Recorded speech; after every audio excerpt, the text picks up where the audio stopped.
வணக்கம் நண்பர்களே, இன்றைக்கி நாம் தெற்கு பார்த்த மனை மற்றும் தெற்கு பார்த்த வீட்டிற்கான வாஸ்து முறைகளை பற்றி பார்க்கலாம். வீடியோவை ஸ்கிப் பண்ணாமல் பாருங்கள். அப்போ தான் நம்ம கொடுக்கக்கூடிய தகவல் முழுசாக உங்களுக்கு புரியும். வாங்க வீடியோக்குள்ளே போகலாம். பொதுவாக நாம் ஒரு மனையை 4 பகுதிகளாக பிரிச்சுக்கலாம். அதில் வடக்கு மற்றும் மேற்கு பகுதி இணையும் பகுதியை வாயு மூலையனும், அதே மாதிரி வடக்கு மற்றும் கிழக்கு பகுதி இணையும் பகுதியை ஈசானிய மூலையனும், அடுத்ததாக தெற்கு மற்றும் கிழக்கு பகுதி இணையும் பகுதியை அக்னி மூலையனும், அடுத்ததாக தெற்கு மற்றும் மேற்கு பகுதி இணையம் பகுதியை குபேர மூலையனும் 4 பகுதியாக பிரிச்சுக்கலாம். இந்த 4 பகுதிக்கு சென்டராக இருக்கக்கூடிய மத்திய பகுதியை மத்தியஸ்தானம்னு சொல்லுவாங்க. ஃபஸ்ட்டாக பார்த்தீங்கன்னா தெற்கு நோக்கி அமையக்கூடிய மனையை எப்படி தேர்வு செய்யலாம்னு பார்க்கலாம்.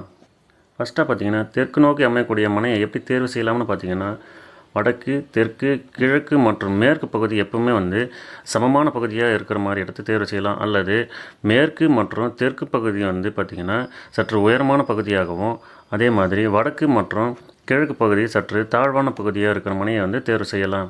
அதே மாதிரி இந்த வடக்கு மற்றும் கிழக்கு பகுதி எப்பவுமே சற்று உயரமாக இருக்கக்கூடாது. இந்த 2 இடங்கள் எப்பவுமே சற்று பள்ளமாக இருக்கணும். இந்த மாதிரி இருக்கிற இடத்த வாங்கினா சிறப்பாக இருக்கும். அதே மாதிரி இந்த குபேர மூலையில் பள்ளம், கிணறு போன்றவைகள் இல்லாத மாதிரி பார்த்து வாங்கணும். அடுத்ததாக இந்த ஈசானிய மூலையில் பள்ளம், கிணறு போன்றவை இருக்கலாம். அதே மாதிரி நம்ம வாங்கக்கூடிய மனை பார்த்திங்கன்னா எப்பவுமே சதுரமாகவோ அல்லது செவ்வகமாகவோ இருக்கிற மாதிரி பார்த்து வாங்கணும். வெட்டு விழுந்த பகுதிகள் எப்பவுமே தவிர்க்கிறது நல்லது. அதாவது கோர்ஸாக இருக்கிற மனையை வாங்குறது தவிர்க்கிறது நல்லது. அடுத்ததாக நம்ம பார்க்கக்கூடியது